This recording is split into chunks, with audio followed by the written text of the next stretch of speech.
Amaru. The Inca dragon imagine a creature so vast that its body stretches from the floor of the deepest mountain, like all the way up through the soil, through the roots of ancient trees, and into the sky itself, a creature with not one head, but two. One the head of a puma, the lord of the earth. The other is the head of a condor, the lord of the heavens. Between them, a serpentine body wrapped in scales that shimmer like polished obsidian, fitted with the wings of a great bird, the claws of a jaguar, and a tail that ends in the fan of a fish. Now imagine that the people who believed in this creature said that everything that has ever existed, every living thing, every dream, every reality, every story ever told, is written somewhere upon its scales. That is the Amaru, and for the people of the Andes, the great mountain spine of South America, this was not fantasy. It was not a decoration. It was the force that moved water through their world, the spirit that shook the earth beneath their feet, and the bridge between the living and the dead. The Amaru is one of the most complex and layered mythological beings ever imagined by any civilization on Earth. And yet, most of the world has never heard its name. Tonight, we are going to change that. To understand the Amaru, you have to first understand where it was born, not in a storybook, but in a landscape so extreme and so beautiful that it almost demands the invention of gods. The Andes Mountains run for more than 4,400 miles along the western edge of South America. From Venezuela in the north, all the way down to the frozen tip of Patagonia. They are the longest continental mountain range on the planet, and they contain some of the highest peaks outside of the Himalayas. In the central Andes, in what is now Peru and Bolivia, the mountains climb above 13,000 feet, and the air becomes thin and cold, and the sky turns a shade of blue so deep that it looks like you could reach up and sink your fingers into it. This is the Altiplano, the high plateau, a vast windswept plain surrounded by peaks that glow pink and gold in the last light of the sun. And here, at the southern edge of this plateau, sits one of the most remarkable bodies of water on the planet, Lake Titicaca. Resting at an elevation of over 12,500 feet above sea level, it is the highest navigable lake in the world. And for the people who have lived along its shores for thousands upon thousands of years, it is the birthplace of everything. Their gods emerged from it. Their ancestors were created beside it. And deep beneath its cold, dark waters, something very old and very powerful was said to dwell. The civilizations that rose in the shadow of these mountains were among the most sophisticated that the ancient world had ever seen, long before the Inca Empire reached its peak in the 14th century. Other cultures had already built sprawling cities and complex religious systems in this part of the world. The Chavan culture, which flourished around 900 years before the Common Era, left behind a network of stone temples decorated with snarling feline faces and coiling serpentine forms. The Paracas, the Nazca, the Moche, and the Wari all rose and fell across the centuries, each one layering new ideas onto the spiritual landscape of the Andes. And each one, in its own way, carried forward the image of the great serpent. It appeared in their pottery. It appeared woven into their textiles. It appeared carved into stone walls and painted onto the surfaces of ceremonial vessels. The serpent was one of the oldest and most persistent spiritual symbols in the entire Andean world, and it preceded the Inca by many, many centuries. By the time the Inca Empire, known as Tahuantinsuyo, the land of the four quarters, rose to power in the 13th century, the serpent had already been central to Andean belief for well over 2,000 years. But it was the Inca who gave it its most elaborate and enduring form. They called it Amaru. Among all the extraordinary creatures of Andean folklore, the Amaru is the one that comes closest to what the rest of the world would recognize as a dragon. The word Amaru in Quechua, the language of the Inca, and still spoken by millions of people across the Andes today, simply means serpent or snake.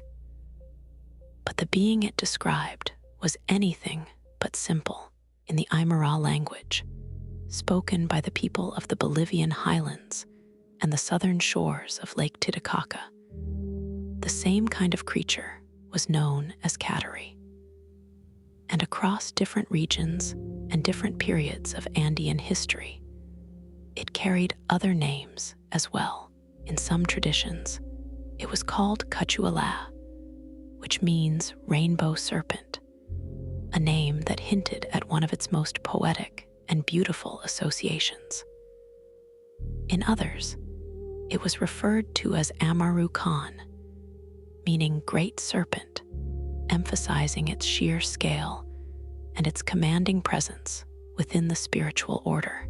But no matter what name it carried, the core image remained the same. A massive, composite serpent dwelling beneath the earth and the water, moving between the visible world and the invisible one, carrying within it the power to sustain life or to utterly destroy it. The origins of the Amaru reach deep into the ancient past, far deeper than the rise of the Inca themselves. And one of the most striking early appearances of a creature fitting its description can be found carved into a single, enormous block of stone in the highlands of Bolivia, the Gateway of the Sun at Tiwanaku, a site that sits near the southern shore of Lake Titicaca at an altitude of nearly 12,600 feet, is one of the most famous and mysterious monuments of the ancient Americas. Tiwanaku was the capital of a powerful pre-Inca civilization that reached its peak between roughly 500 and 900 years after the Common Era, making it one of the most significant cultural centers in the ancient southern Andes. The city itself covered an area of about 4 square kilometers, and its monumental architecture, its carved stone figures, and its complex drainage systems all point to a society of remarkable sophistication. The Gateway of the Sun is a single megalith, roughly 10 feet tall and 13 feet wide, carved from a single block of andesite stone that is estimated to weigh around 10 tons. Along its top, a central figure stands in what scholars have called the staff god pose, holding a staff in each hand, with rays emanating from its head. Many historians and archaeologists believe this figure may represent either Viracocha, the great Andean creator god, or Thunupa, the Aymara god of thunder and weather. Flanking this central figure are 48 smaller subsidiary figures, some with human heads and some with the heads of birds, all running toward the center as if drawn by some invisible gravitational pull, and emerging from the stepped mountain motif at the center of this gateway, illustrated with the heads of a bird and a puma, is a creature that scholars have identified as an early form of the Amaru. This is significant because Tiwanaku predates the Inca Empire by centuries. The serpentine deity that would eventually become the Amaru of Inca mythology was already being carved into stone, already being depicted on pottery and woven into textiles, already being honored in ceremonies and rituals. Long before the Inca ever rose to power, the iconography at Tiwanaku spread widely across Peru and Bolivia, and the religious ideas that it embodied, the composite serpent, the bridge between worlds, the force of water and transformation. All of these traveled forward through time and were eventually absorbed into the Inca understanding of the cosmos. When the Inca built their empire, they did not invent the Amaru. They inherited it.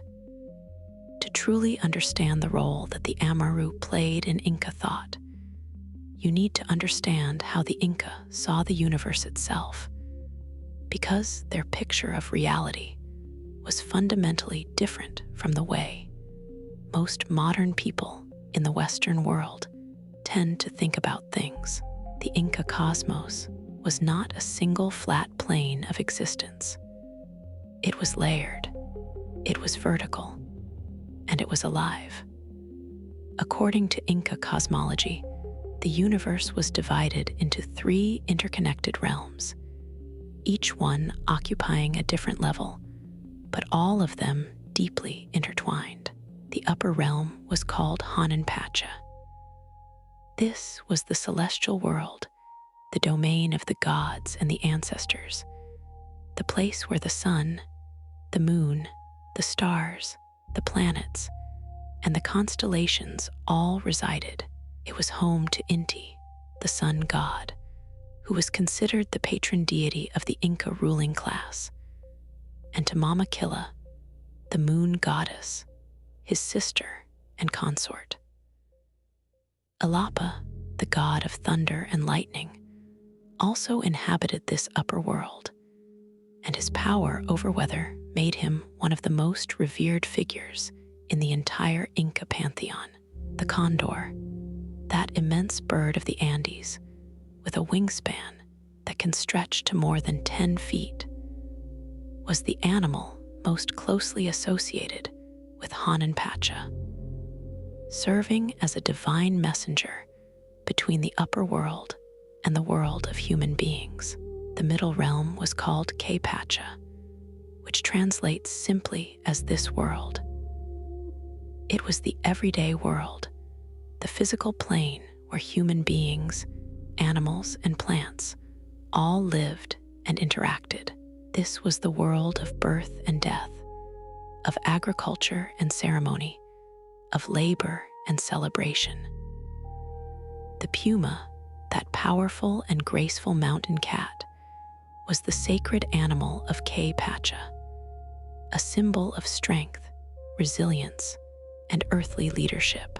The Inca capital of Cusco itself was designed in the shape of a puma, with the great fortress of Sacsayhuaman forming the head, and the body of the city stretching out below it, between 2 converging rivers that formed the tail. Every stone, every street, every wall was a deliberate reflection of this sacred geometry. And then there was the lowest realm, Akupacha, the inner world, the world below. This was the domain of the dead, the place of ancestors, the seat of deep earth energies, and the source of all fertility. It was not hell. It was not a place of punishment. It was a place of transformation and renewal, the dark womb from which new life was constantly being born. Subterranean water, the springs that bubbled up from beneath the ground, were considered direct connections between Akupacha and K Pacha, links between the inner world and the visible one. Caves were doorways, springs were portals, and the animal that represented this lowest realm, the creature that moved through the darkness beneath the earth and carried within it the power of rebirth and the wisdom of the ancestors, was the serpent. The Amaru.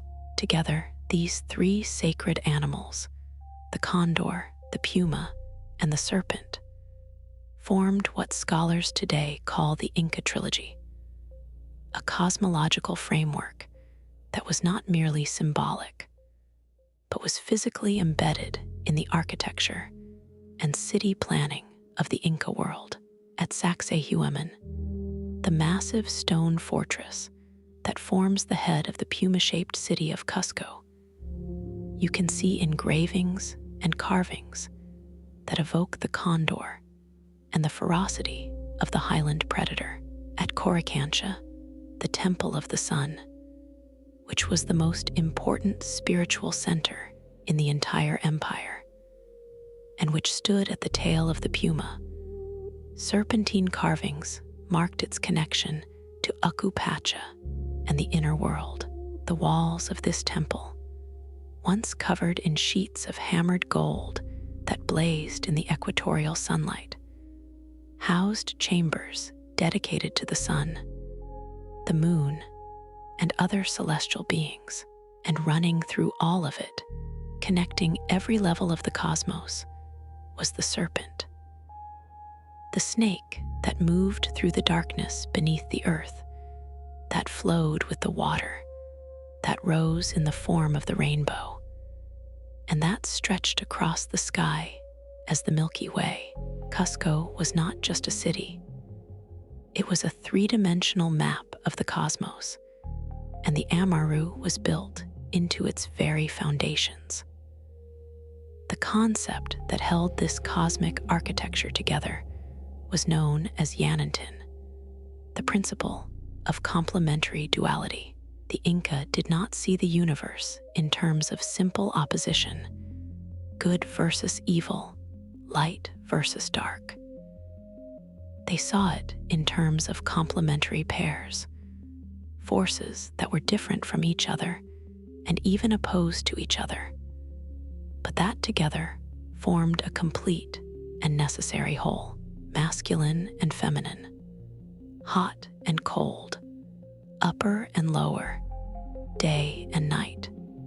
These were not enemies, they were partners. And the moments of greatest power, greatest danger, and greatest potential for transformation were the moments when these complementary forces met and interacted. The Inca had a word for these moments of convergence. They called them Pachacuti, which means the turning of the world. A Pachacuti was a cataclysmic event, a moment when the different levels of reality all impacted one another simultaneously, transforming the entire order of existence. And the Amaru, the creature that moved between all three worlds, was intimately connected to these moments of cosmic upheaval. This is why the Amaru was so much more than just a monster or a mythical beast. It was a cosmological principle. The serpent was the living embodiment of the forces that flowed through the deepest layer of reality, the energies of water, of earth, of death and regeneration, of the hidden roots from which all visible life grows. And because Inca cosmology saw the three worlds not as separate and sealed off from one another, but as deeply connected, constantly influencing one another, the Amaru was also a traveler, a being capable of crossing the boundaries between realms. It could move from Aku Pacha up through K Pacha, and even reach toward Hanan Pacha, carrying energy and information between the layers of existence. It was, in the truest sense of the word, a bridge. Lightning according to Inca belief, was one of the connections between the upper world and the middle world. Rainbows were another. Springs connected the lower world to the surface, and the Amaru moved through all of them. But what did this creature actually look like?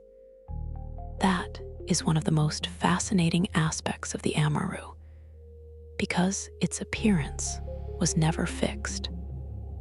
It shifted and changed depending on the region, the time period, the storyteller, and the particular tradition being drawn upon.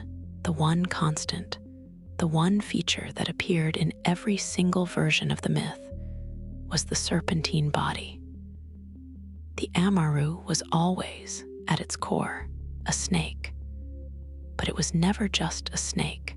It was a chimera, a composite being assembled from the parts of many different animals, each one carrying its own symbolic meaning.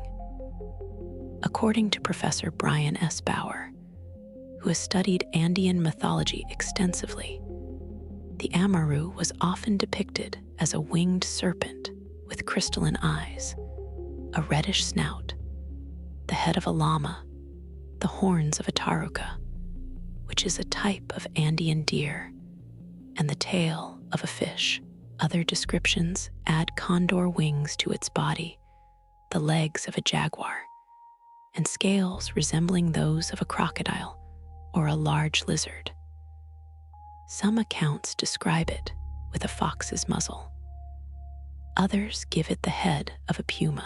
In many traditions, it had not one head but two, with one head at each end of its body, one terrestrial and one celestial, symbolizing its ability to exist simultaneously in multiple worlds. Its image appeared on religious vessels, where it was often shown with bird-like feet and wings, making it look unmistakably like what European traditions would call a dragon. This composite nature was not random. Each animal part carried deep symbolic weight. The puma was the lord of the earthly world, K-Pacha, embodying strength and physical authority. The condor was the messenger of the celestial world, Hanan-Pacha, representing divine sight and spiritual transcendence. The serpent was the guardian of the inner world, Aku-Pacha, carrying the power of water and the wisdom of death and rebirth. The llama was one of the most sacred animals in Andean life, central to agriculture, ceremony, and survival at high altitude. The fish connected the Amaru to the world of water, to lakes and rivers, and the unseen currents that flowed beneath the earth.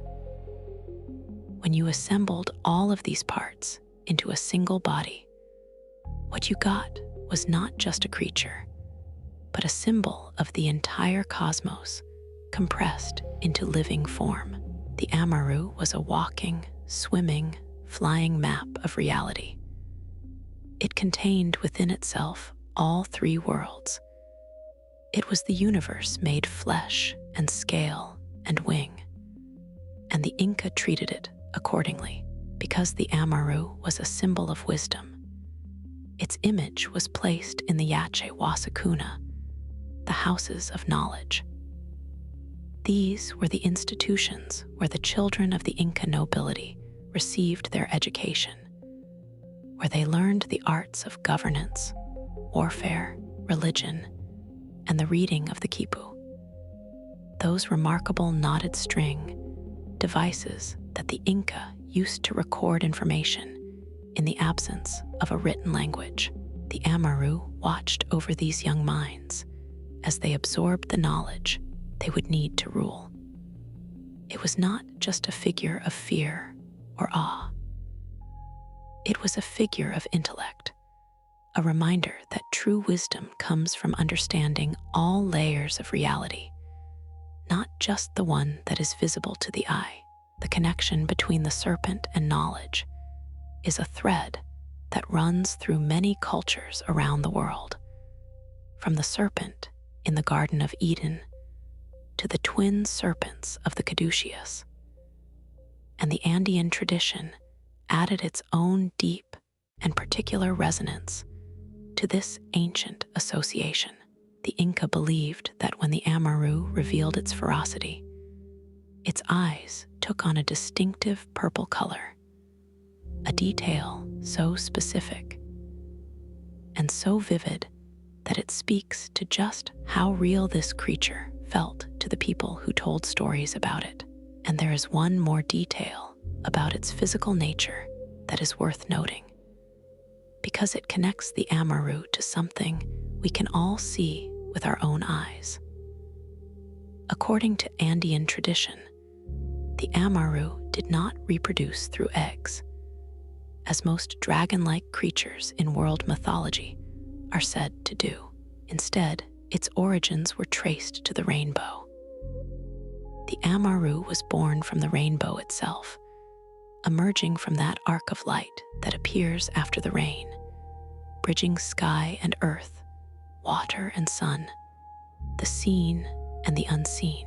Of all the powers attributed to the Amaru, none was more important, none more central to the daily survival of the Andean people than its dominion over water.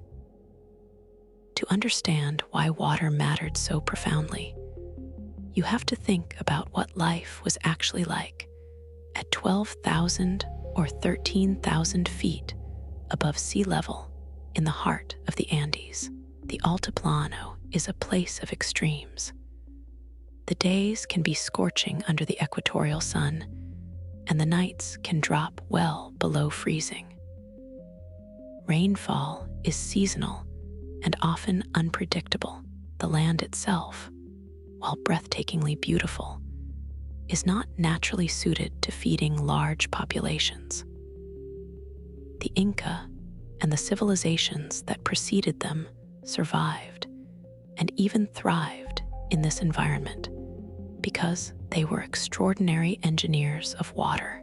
They built terraced fields called Andeans that climbed the steep mountainsides in wide, curving steps, each one supported by stone retaining walls and connected to sophisticated irrigation channels that carried water from mountain streams down to the crops growing far below. They developed canal systems, aqueducts, and reservoirs. They understood the behavior of water with a depth and precision that would impress modern hydrologists. And at the center of their understanding of water sat the Amaru, the complex of Moray, situated between Cusco and the Sacred Valley, offers a stunning example of how deeply the Inca invested in understanding the behavior of water and soil. Moray consists of a series of concentric circular terraces carved into the earth, each one at a slightly different altitude and therefore at a slightly different microclimate. Archaeologists believe this was an agricultural experimentation center, a place where the Inca tested different varieties of potatoes, corn, quinoa, and other crops to determine which would grow best at which altitude and under which conditions. Water was channeled through these terraces with extraordinary precision. Every drop was accounted for. Every terrace was irrigated according to a plan. And the spiritual dimension of this work was inseparable from its practical dimension. The water that flowed through those channels was not just water. It was the Amaru's gift, the living current of the cosmic serpent, flowing from the depths of the inner, whirled up through the soil and into the roots of the plants that would feed a civilization of millions. To waste water was not merely foolish. It was a kind of sacrilege, a failure to honor the serpent that had made it available. The Amaru was believed to govern the flow of water through the landscape. It was the spirit that moved through the rivers, the lakes, the irrigation canals, and the underground springs. It was the force that determined whether the rains would come at the right time, whether the crops would receive enough moisture to grow, whether the springs would continue to flow, or whether drought would creep across the land and bring famine in its wake. For the Amaru people, who depended heavily on irrigation to grow their crops in the dry highland climate, the Amaru symbolized the very water that ran through their canals and springs. It was not an abstract deity, it was the living pulse of the water itself. When the farmers of the Andes planted their seeds, they were not simply engaging in agriculture. They were participating in a sacred act that involved all three layers of the cosmos. They would perform ceremonies to Pacha, asking for timely rains. They would work the soil of Pacha with respect and intention. And they would make offerings to Pacha, the inner world where the Amaru dwelled, so that the water would rise and the seeds would germinate and the cycle of life would continue. But the Amaru was not only a giver, it was also a destroyer. Water, after all, is not always gentle.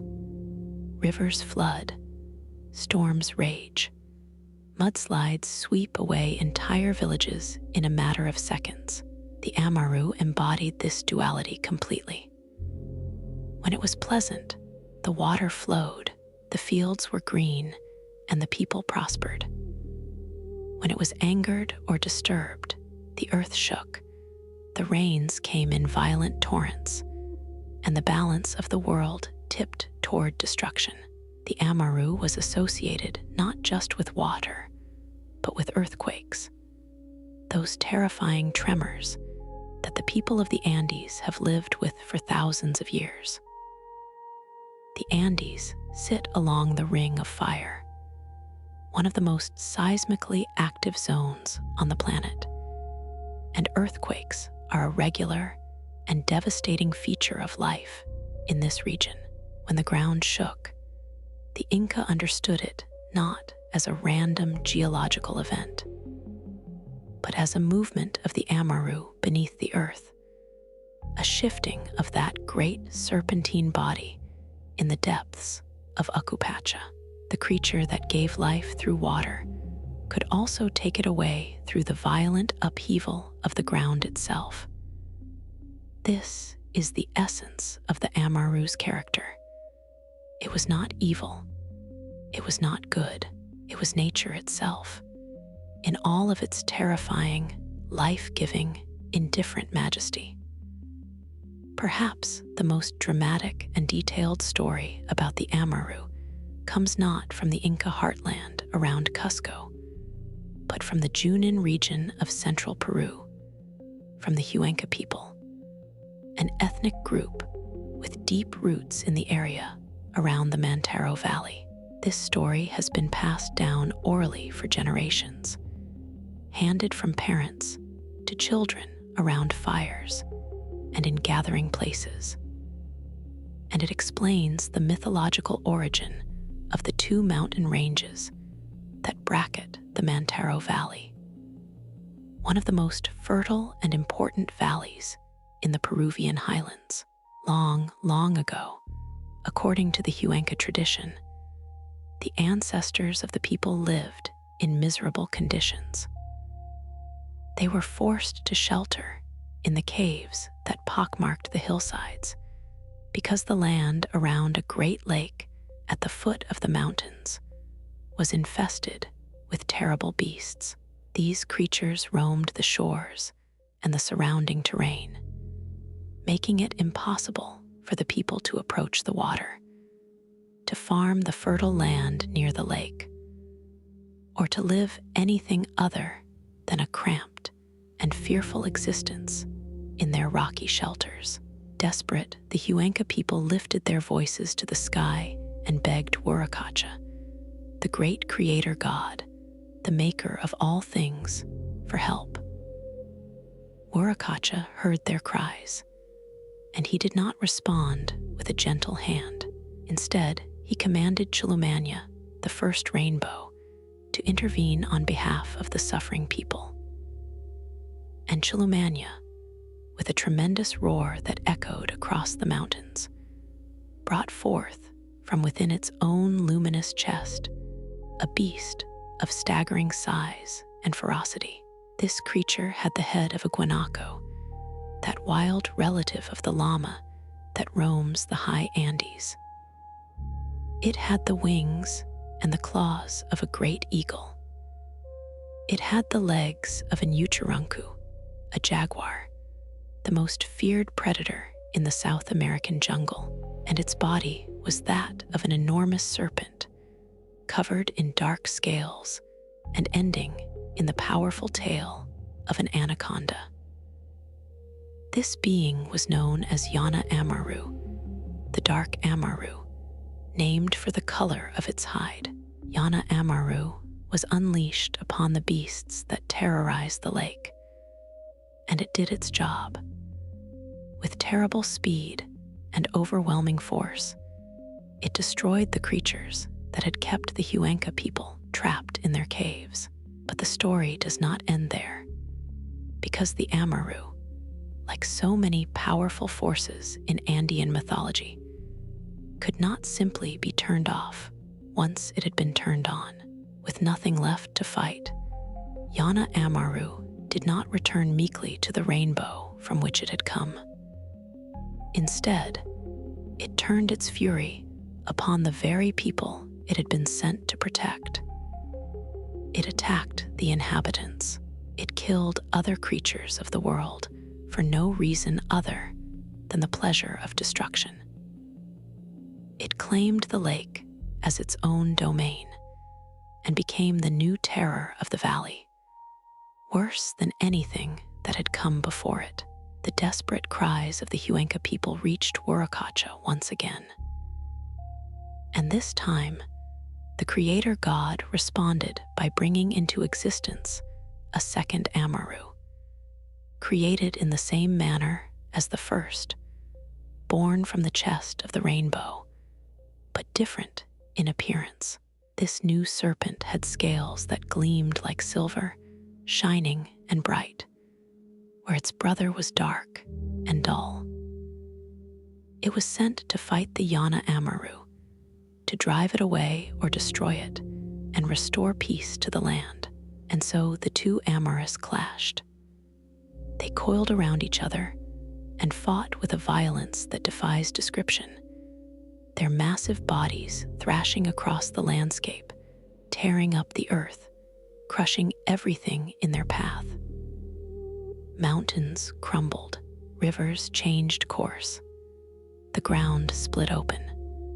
But the battle between the two serpents solved nothing. Their struggle was perfectly matched, and neither could defeat the other. The destruction only grew worse. It was then that Wurakacha made a final decision. He sent Alapa, the god of lightning, and Wera, the god of wind, to end the conflict by force. In some versions of the story, Wurakacha sends Alapa alone. In others, both gods descend together, a storm of divine wrath and elemental power.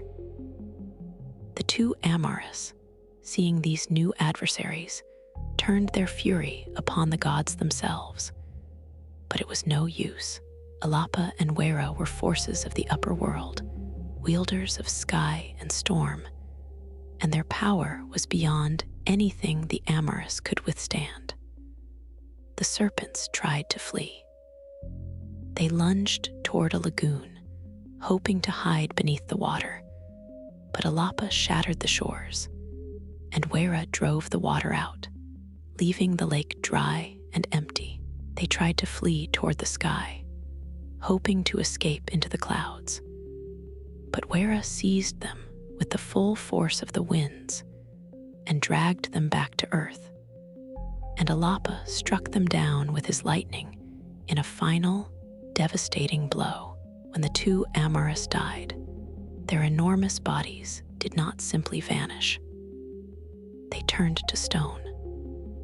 Their coiled, serpentine forms hardened into the rock of the earth itself, and they became the two mountain ranges that flank the Mantaro Valley to this day. The mountains you can see from the valley floor, the ridges and peaks that have sheltered the Huanca people for centuries, are, according to this story, the petrified remains of those two battling serpents. The landscape itself is a memorial to the myth. And there is a coda to this story, a whisper of something that has not yet ended. According to the Huanca tradition, the Amaru has not been completely vanquished. When a farmer working in his field sees a storm cloud gathering on the horizon, he watches the sky carefully, because at those moments, the Amaru may try to rise again. It reaches upward from the earth toward the clouds, taking the form of an immense, sinuous serpent stretching toward the heavens, trying to reach the storm so that it can scatter its hail upon the crops. At that moment, the Amaru is vulnerable. It can be seen, and the farmer waves his hat in the air, a signal to his ancient protectors, Alapa and Wera, to once again drive the serpent back into the earth before it can do its damage. One of the most haunting and beautiful aspects of the Amaru mythology is the way it connects the serpent not just to the earth and the water, but to the sky. We have already touched on this, but it deserves a deeper exploration, because the Amaru's presence in the heavens was not a minor footnote in Andean belief. It was central to how the people of the Andes understood the very fabric of the cosmos. Among the Cuero people, a community in the highlands of Peru, who are considered to be among the most direct cultural descendants of the Inca, a remarkable tradition has survived into the modern era. They refer to the rainbow as Amaru of the day. That shimmering arc of color that appears in the sky after a rainfall, stretching from one horizon to the other, is not merely a meteorological phenomenon to the Cuero. It is the daytime manifestation of the great serpent itself, rising up from the earth, arching its body through the heavens, and plunging back down into the ground on the far side. The rainbow serpent rises out of one spring, arcs through the sky, and buries its opposite end in another spring. Its body is the bridge between two sources of water. It is the Amaru, visible to the naked eye, connecting earth, sky, and water in a single luminous curve. And at night, when the rainbow fades and the darkness fills the sky above the mountains, the Cuero look up and they see the Amaru again. They call the Milky Way Amaru of the night. That great river of stars that stretches across the sky from horizon to horizon.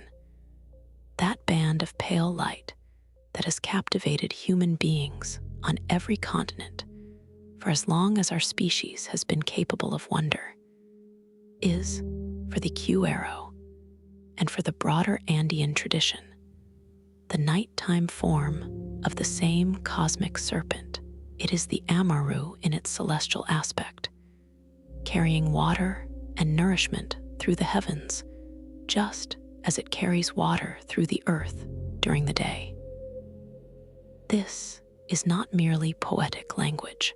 Inca astronomy was deeply sophisticated, and the way they read the night sky was quite different from the star-based constellation systems of the Greeks and the Romans. The Inca recognized what are known as dark cloud constellations, patterns formed not by the bright stars themselves, but by the dark patches of interstellar dust that block the light of the Milky Way. These dark shapes, visible clearly in the extraordinarily clear skies above the high Andes, were seen as celestial animals, and they were believed to have a direct and tangible influence on the health and fertility of their earthly counterparts.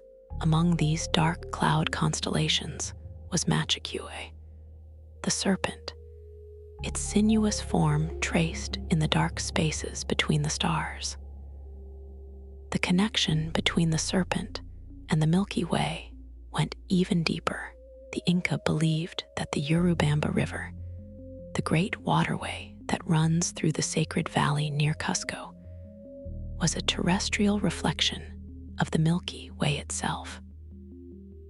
The river flowed through the physical world just as the celestial river flowed through the sky, and the two were seen as parts of a single vast circulatory system.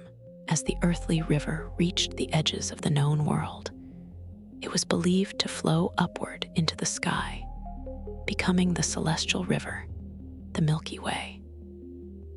And as the Milky Way moved through the heavens over the course of the year, passing through the wet season and the dry season, it deposited the water back down to the earth in the form of rain.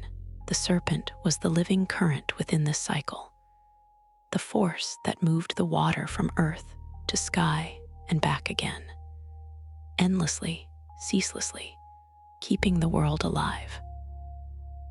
The dark cloud serpent constellation appeared at its highest point in the sky at the beginning of the rainy season, which in the southern Andes runs roughly from September through April. At this time, the earthly anacondas, those massive water serpents of the South American lowlands, were giving birth to their young. The celestial serpent emerged with the warm rains, just as the terrestrial serpents emerged with the warmth. And when the dry season came and the rains retreated, the celestial serpent sank below the horizon, just as the earthly serpent retreated into the cool darkness of the water and the mud. Above and below, sky and earth, the Amaru moved in an eternal rhythm, and the Inca watched and measured and honored that rhythm with their ceremonies, their offerings, and their prayers. At the very pinnacle of the Inca spiritual world, above even the sun and the moon and the thunder, stood Viracocha, the great creator god, the maker of all things, the substance from which all reality is woven. Viracocha was the most important deity in the Inca pantheon, and his story is one of the most compelling creation narratives in all of world mythology. According to the myths recorded by Spanish chroniclers like Juan de Betanzos and Pedro Cieza de Leon after the conquest, Viracocha rose from the waters of Lake Titicaca during a time of absolute darkness. There was no sun, there was no moon, there was no light of any kind. Into this void, Viracocha brought illumination. He created the sun and the moon and the stars and set them moving across the sky. He commanded the sun to travel its daily arc from east to west, and in doing so, he invented time itself. He created mankind by breathing life into stones, but his first creation was a race of giants, immense and crude beings who displeased him, so he destroyed them. He swept them away with a great flood, turning some of them back into the stone from which they had been made. And then he tried again. This time, he shaped human beings from clay and gave them language, clothing, agriculture, and the arts. He painted different clothing onto different groups of people and dispersed them across the land, commanding them to emerge later from caves, springs, mountains, and lakes, each group tied to a specific place of origin. When his work of creation was finished, Viracocha did not sit on a throne in the sky. He disguised himself as a beggar, an old man in ragged clothes with a long staff, and he wandered across the world, teaching the people he had created the skills they would need to build civilizations. He traveled from the highlands to the coast, and everywhere he went, he spread knowledge. Not everyone received him kindly. In some places, the people threw stones at him, not recognizing their own creator. When he finally reached the coast, at a place called Manta in what is now Ecuador, he did something extraordinary. He walked out across the surface of the water, moving westward over the Pacific Ocean, and he disappeared. Before he left, he promised that he would return one day. And then he was gone. Viracocha's relationship with the Amaru is not always spelled out in explicit detail in the surviving sources, but the connections are woven throughout the mythology. Some legends suggest that the Amaru could be the offspring of Viracocha himself, inheriting the creator god's transformative power. In the Inca story of the battling Amarus, it is Viracocha who commands the rainbow to bring the serpents into being. And it is Viracocha who sends the gods of lightning and wind to destroy them when they go out of control. The Amaru exists within Viracocha's created order, a being of immense power, but ultimately subject to the cosmic authority of the one who made everything. The Amaru is the wild energy of the natural world, the untamable force of water, earth, and transformation. Viracocha is the intelligence behind the design, the will that shapes and occasionally disciplines that energy. Together, they form a picture of a universe that is at once creative and destructive, ordered and chaotic, beautiful and terrifying. There is something deeply moving about this relationship because it mirrors the lived experience of the Andean people so precisely. They lived in a world where the creative and destructive forces of nature were not separate categories, but two aspects of the same reality. The same water that made their crops grow could, in the form of a flood or a landslide, destroy everything they had built. The same earth that held the bones of their ancestors could, in the form of an earthquake, swallow their homes. The Amaru was the name they gave to that indivisible force, and Viracocha was the name they gave to the meaning behind it, the belief that even in the midst of destruction, there was a purpose, a pattern, a reason to endure. The name Amaru did not remain confined to mythology. It crossed over into the world of flesh and blood and politics, and it did so in a way that would change the course of South American history forever. In the Quechua language, the word Tupac means royal or shining.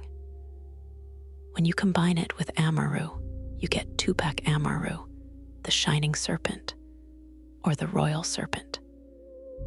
And that name was carried by two of the most important figures in the long and painful history of indigenous resistance in the Americas.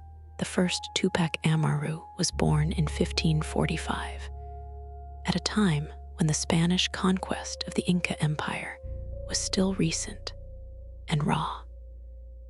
He was the last Sapa Inca, the last sovereign emperor of the Neo-Inca state, a rump kingdom that had retreated into the remote jungle region of Vilcabamba after the main body of the empire had fallen to Spanish forces.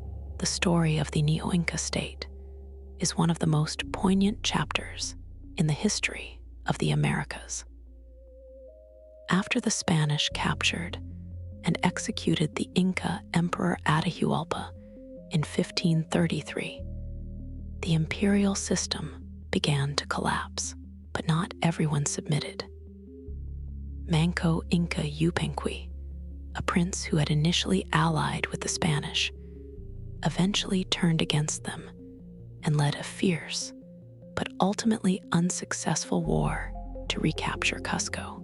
Driven from the heartland of the empire, he retreated with his followers into the dense, mountainous jungle of Vilcabamba, a region so inaccessible that the Spanish found it almost impossible to penetrate.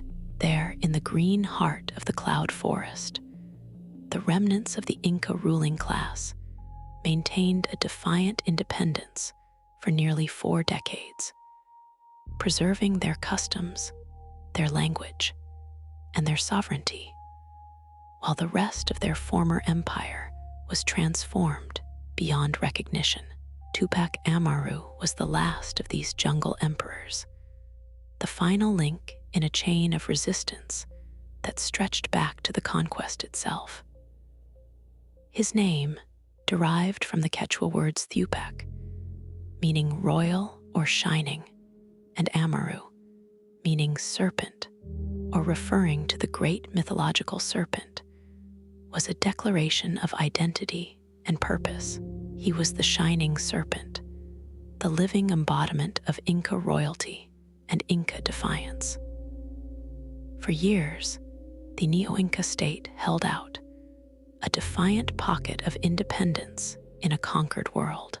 But in 1572, the Spanish Viceroy Francisco de Toledo launched a military campaign against Vilcabamba. Determined to stamp out this last flicker of Inca sovereignty, once and for all, the city was captured and destroyed. Tupac Amaru was pursued through the dense lowland forests, caught, and brought back to Cusco in chains. He was put on trial, a humiliating public spectacle designed to demonstrate Spanish power. And then he was executed in the main plaza of Cusco, the same city that had once been the beating heart of the Inca world.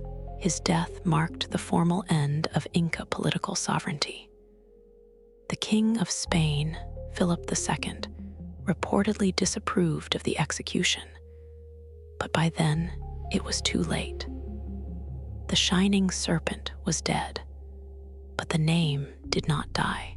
More than 200 years later, in 1742, a man named José Gabriel Condorcanqui was born in the Tinta region of Peru. He was of mixed indigenous and Spanish descent, a direct descendant, he claimed, of the original Tupac Amaru. He was educated by the Jesuits in Cusco, spoke Quechua, Spanish, and Latin, and inherited the position of curaca, a local indigenous leader, from his father. He was a successful muleteer, transporting goods across the Andes, and his travels gave him first-hand knowledge of the horrific conditions endured by indigenous people under Spanish colonial rule. The forced labor system, known as the Mita, which compelled indigenous men to work in the silver mines under brutal and often fatal conditions, was one of the greatest engines of suffering in the colonial world. Condorcanqui petitioned the colonial authorities again and again for reforms, for the alleviation of the crushing taxes and labor demands imposed upon his people. He used his own wealth to help ease their burdens, but his appeals fell on deaf ears. In 1780, Condor made a decision that would echo through the centuries. He changed his name to Tupac Amaru II and declared himself the rightful heir to the Inca throne. On the 4th of November of that year, he captured the local Spanish administrator, Antonio de Arriaga, a man known for his abuse of the indigenous population, and had him publicly executed. It was the opening act of the largest indigenous uprising in the history of colonial South America. Within weeks, the rebellion had spread across the southern Andes, drawing as many as 60,000 to 70,000 followers: Quechua speakers, Aymara speakers, mestizos, and even some people of African descent, united against the cruelty of Spanish rule. Tupac Amaru II promised a return to Inca justice, an end to forced labor, and the creation of a society where all Peruvians, regardless of color, could live with dignity. The Spanish response was ferocious. After months of fighting, Tupac Amaru II was captured along with his wife, Michela Bastidas, who had commanded her own battalion of rebels and played a crucial role in the military strategy of the uprising. In May of 1781, in the central plaza of Cusco, the same plaza where the first Tupac Amaru had been executed more than 200 years earlier, the Spanish carried out a punishment of unspeakable cruelty. Tupac Amaru II was forced to watch as his wife and other family members were tortured and killed before his eyes. Then his tongue was cut out. His limbs were tied to 4 horses, which were driven in opposite directions in an attempt to tear his body apart. When the horses failed to dismember him, he was beheaded. His remains were displayed in public places across the region as a warning. More than 80,000 people died in the course of the rebellion and its aftermath, but the shining serpent could not be killed. The name Tupac Amaru became a symbol of resistance that outlived every attempt to suppress it. When the Spanish colonial authorities tried to erase all memory of Inca culture in the wake of the rebellion, banning the Quechua language, outlawing indigenous clothing, and destroying paintings that depicted the Inca, they only deepened the mythical power of the name. Tupac Amaru became a legend, invoked by revolutionaries and freedom fighters across Latin America and beyond. Peru finally gained its independence in 1821, and the spirit of Tupac Amaru was woven into the very identity of the new nation. In the 20th century, the name traveled even further. The famous American rapper Tupac Amaru Shakur was named after Tupac Amaru II by his mother, a member of the Black Panther Party, who saw in the Inca rebel story a parallel to the struggle for civil rights and justice in the United States. The serpent's name, born in the mythology of the ancient Andes, had become a global symbol of defiance against oppression. One of the most remarkable things about the Amaru is that it was not alone in the ancient Americas. Thousands of miles to the north, in the great civilizations of Mesoamerica, another composite serpent held a place of supreme importance in the spiritual and political life of the people. The Aztecs called it Quetzalcoatl, the feathered serpent. The Maya called it Cuculcan. And while it would be overly simplistic to say that the Amaru and Quetzalcoatl were the same being. The parallels between them are too striking and too numerous to ignore. Both were serpentine deities with avian features.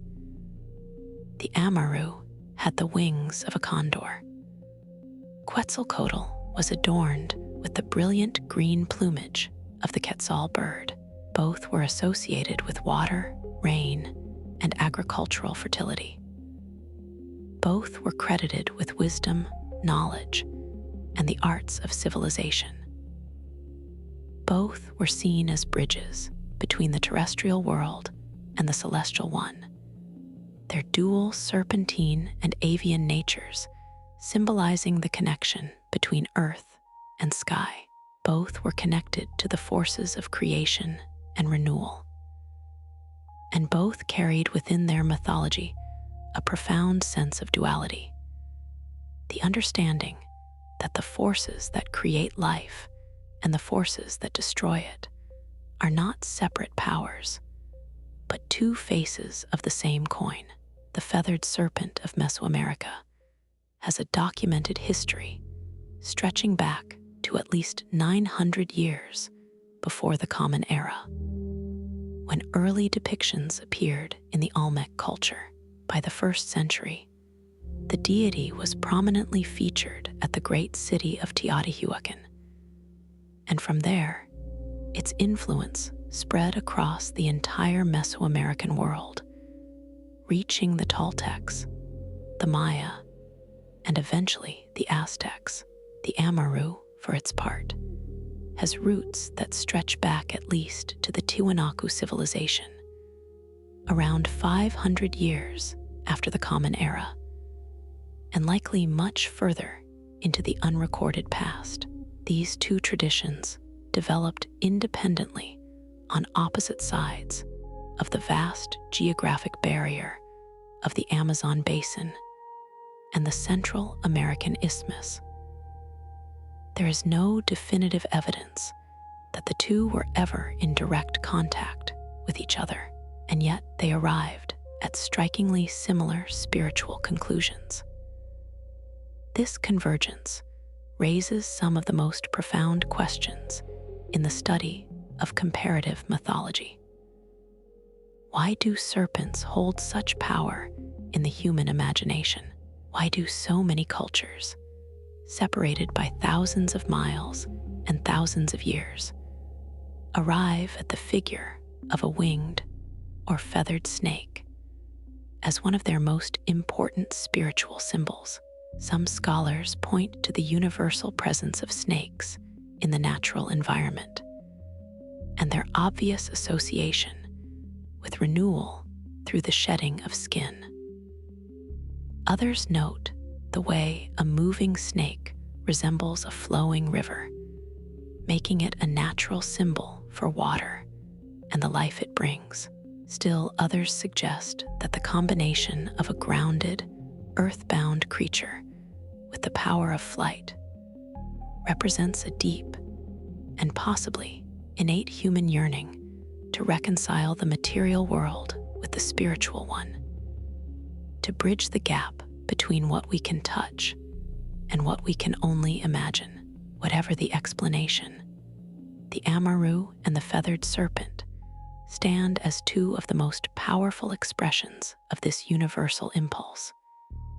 Two great serpentine deities that arose on the same continent, but in different worlds, gazing at each other across the vast silence of history.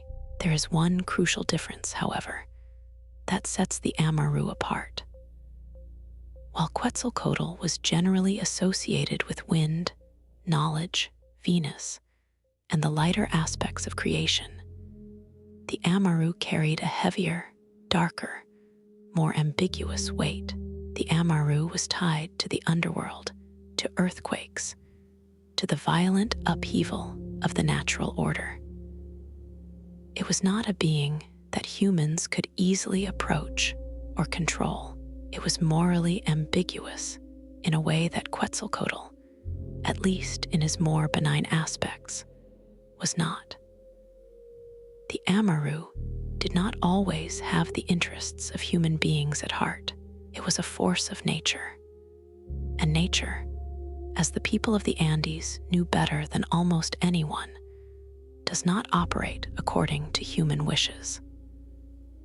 This gave the Amaru a weight and a complexity that made it, in many ways, more realistic and more deeply rooted in the lived experience of the people who honored it. Consider the contrast with European dragons. In the medieval Christian tradition, the dragon was overwhelmingly a figure of evil. It was Satan in disguise, the beast that must be slain by the righteous knight. Saint George killed his dragon. Siegfried killed his dragon. Beowulf killed the dragon and died in the effort. The dragon was the enemy of order, the enemy of God, the enemy of civilization. It had to be defeated for the story to have a happy ending.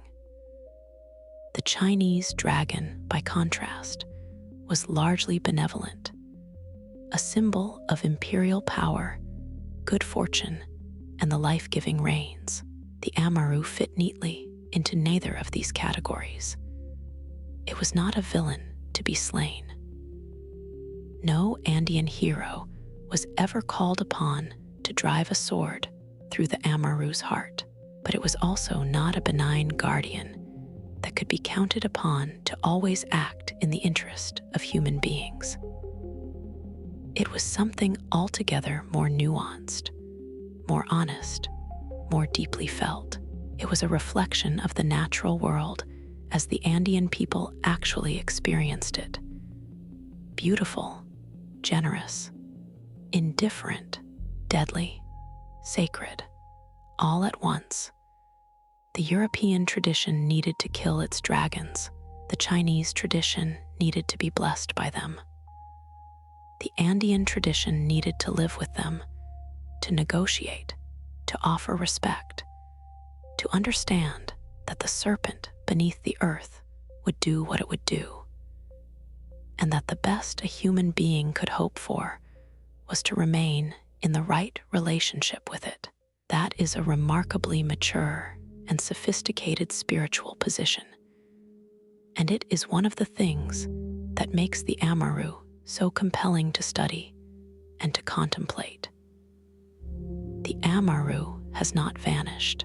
It has not been consigned to museum cases and academic papers.